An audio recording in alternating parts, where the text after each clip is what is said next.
불만족은 잘못된 우선순위 문제라는 거예요. 우선순위 문제. 두 번째 증상이 나타납니다. 두 번째는 징계가 나타나요. 징계.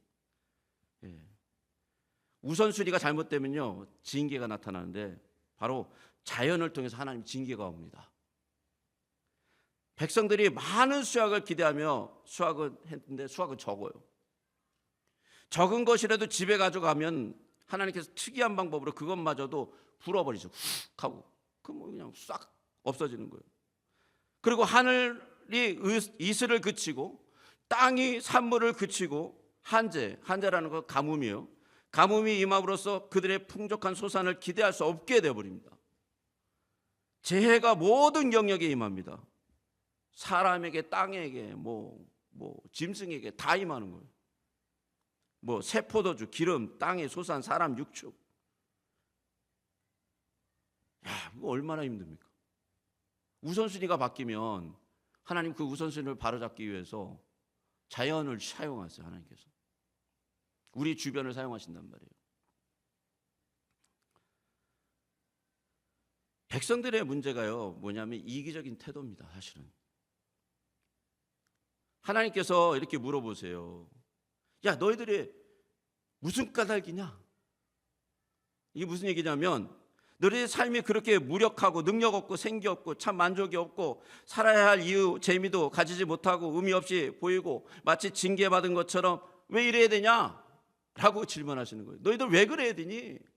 답답하시니까요. 하나님께서 이렇게 물어보신 말씀이 있죠.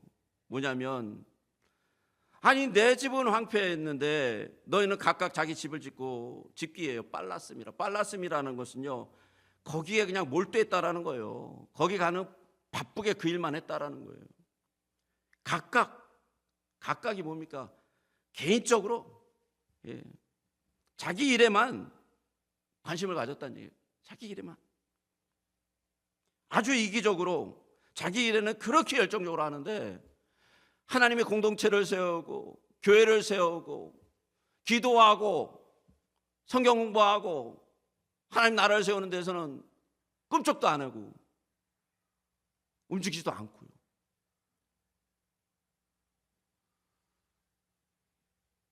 하나님의 집은 황무에서 버려져 있는데 자신들의 육신의 소욕을 채우는데 너무나 열심히 해요. 너무나 하나님의 처방이 들어갑니다. 하나님 처방. 성전을 지어야 하는 동기의 문제를 하나님께서 말씀해 주세요. 그 첫째로 그것이 하나님의 기쁨이기 때문이라는 거예요. 기쁨. 하나님이 정말 기뻐하시는 건요, 하나님 나라가 지어져 가는 거예요. 둘째로 그것이 하나님을 영화롭게 하기 때문이에요. 그것을 진정한 하나님의 영광을 돌리는 일이기 때문이에요. 이런 것은 어쩌면 너무나 당연하게 보이는 것 때문에 말할 필요도 없는 것들이에요. 다 알고 있어요. 우리도 이스라엘 백성들도 다 알고 있었어요. 그런데 바로 그 문제에 걸렸어요. 이스라엘 백성들이. 그리고 우리도 그 문제에 걸려 있어요. 언제나 하나님의 백성이 넘어지는 것은 아주 고상하고 대단한 지식이 부족해서가 아니라 아주 기본적인 삶의 이유와 동기의 문제에 넘어지고 있다는 거예요. 우리는 늘 여기를 돌아봐야 돼요. 하나님의 기쁨이 나의 기쁨보다 더 중요한가? 그리고 하나님께 영광 받으시는 것이 나의 자존심을 세우는 것보다, 나의 일보다 더 중요한가? 항상 그 문제잖아요.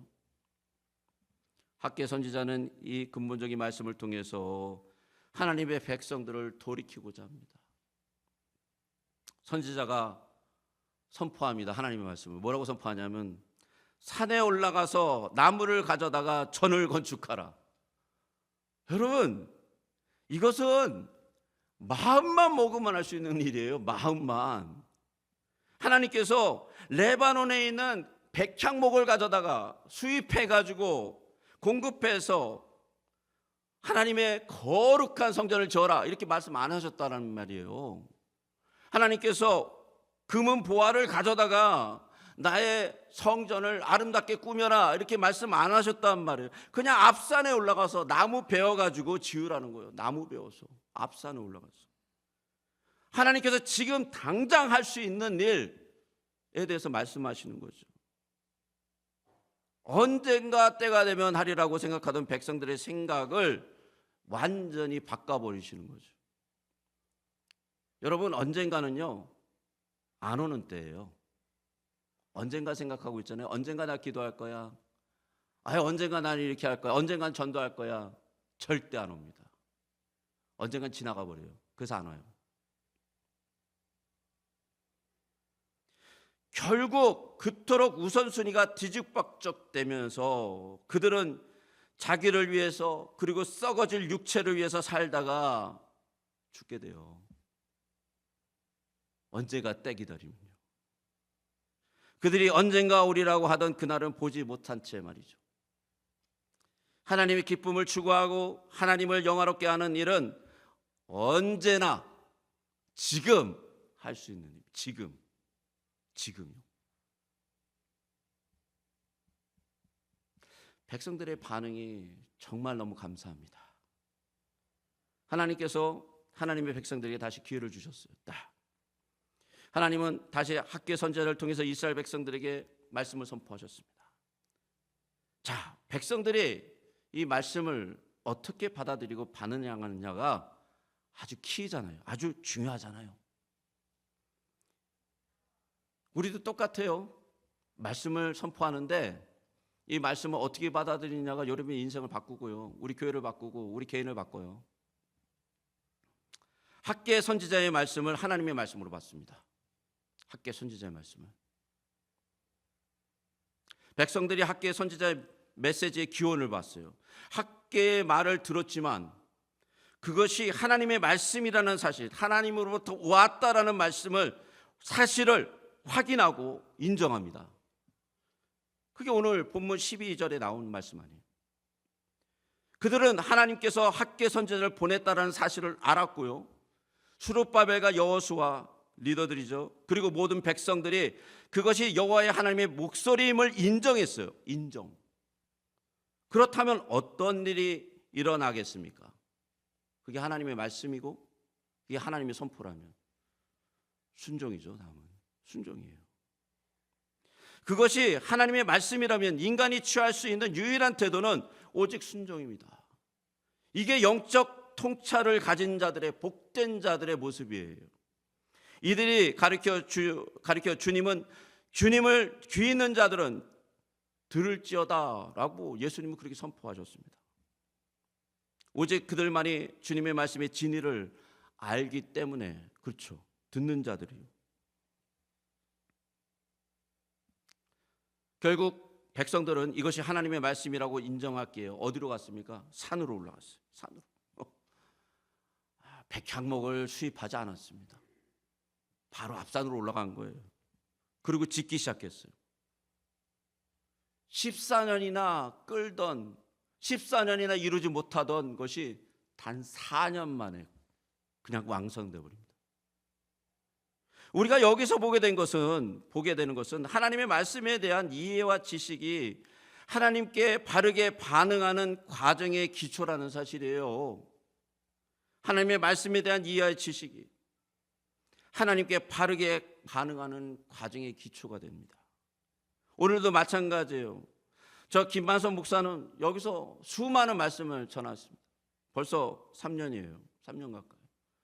그러나 저 김만선 목사를 통해서 주어진 말들이 참으로 하나님의 말씀인가 여러분이 판단하셔야 돼요. 여러분이. 저는 여태까지 햇소리 했다고 생각하진 않아요. 왜냐하면 성경을 가르쳤고 성경의 말씀에 있는 것을 선포했기 때문에. 이제는 여러분이 숙제예요. 여러분의 숙제. 여러분이 판단하셔야 돼요. 하나님의 말씀이라고 판단한다면 순종하셔야 됩니다. 순종. 사람이라 말이라고 여긴다면 순종 안 하셔도 돼요. 순종 안 하셔도 됩니다. 그저 한 목사의 의견이라고 생각하시면 됩니다. 하나님의 말씀으로 인식한 백성들의 마음에요, 신기한 변화들이 일어났어요. 신기한 변화. 그게 뭐냐면 하나님을 경외하게 되었어요. 경외. 12절 하반절에 보니까 백성이 다 하나님을 경외하며 하나님의 말씀을 들으니까요, 하나님을 경외하기 시작해요. 하나님의 말씀에 순종한다라는 것은요, 그가 하나님을 경외한다라는 말씀이에요. 경외함이 없는 순종은 하나님을 알지 못하는 종교인이에요.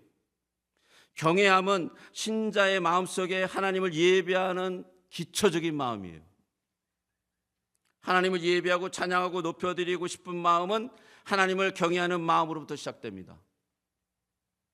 그 경외감은 하나님의 말씀을 하나님의 말씀으로 듣는 자들에게 일어나요. 하나님의 말씀은 하나님의 말씀으로 듣는 자들에게 일어나요. 하나님의 말씀이 우리의 영혼을 흔들어 깨우기 시작해요.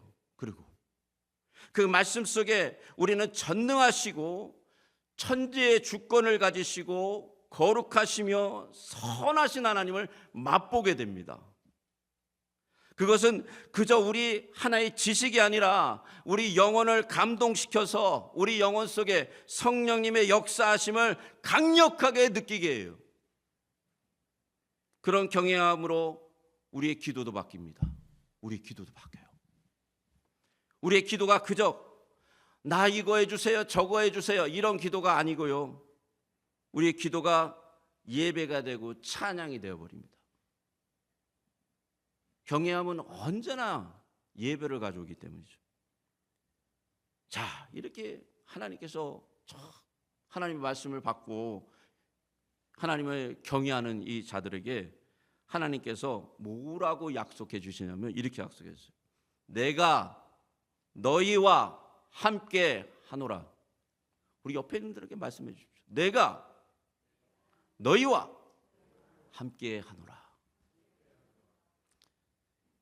우리의 지속적 헌신, 오직 하나님의 신실하시고 지속적인 언약의 말씀에 의해서만 가능합니다. 하나님의 말씀이 지속적으로 우리에게 주어지지 않는다면요, 하나님의 약속이 지속적으로 우리에게 들리지 않는다면 우리는 우리의 의지를 계속해서 하나님을 섬길 수가 없어요. 우리의 의지로.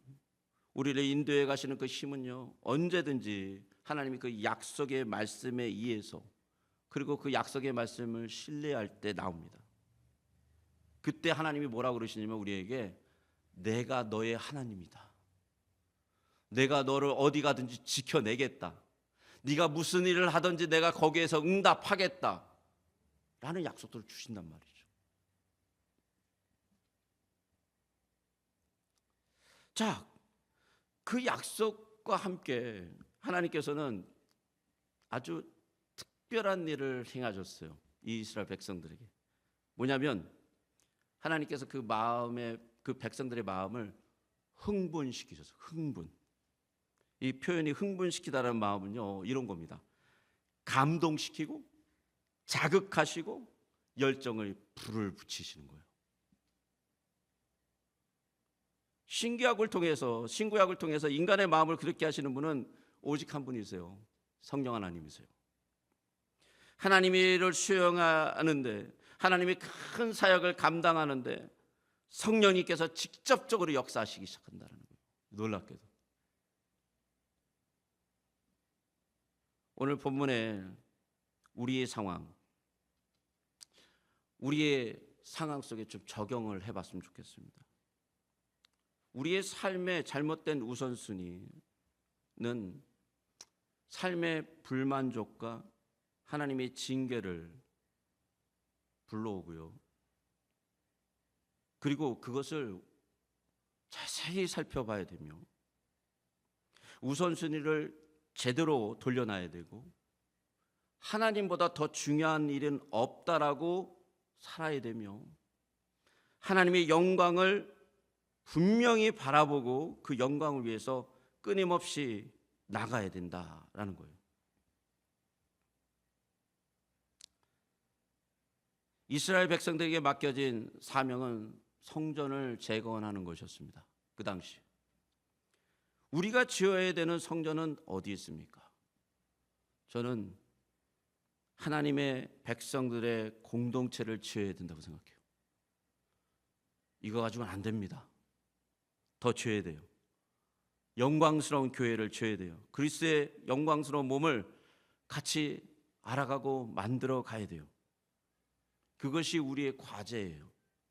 그리고 오늘 주시는 그 메시지예요. 그렇게 하기 위해서는 우리를 주님 앞에 구별되어 드려야 됩니다. 구별되어. 거룩한 성령이 우리 안에 역사하도록 거룩한 성전이 되어야 되는 거예요.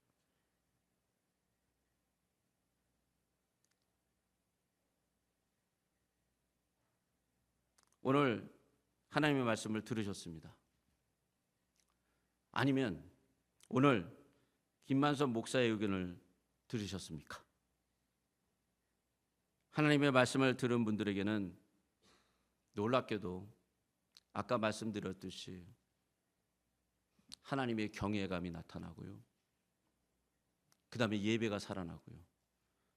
성령님의 역사하심이 우리를 움직이실 것입니다. 같이 기도하겠습니다.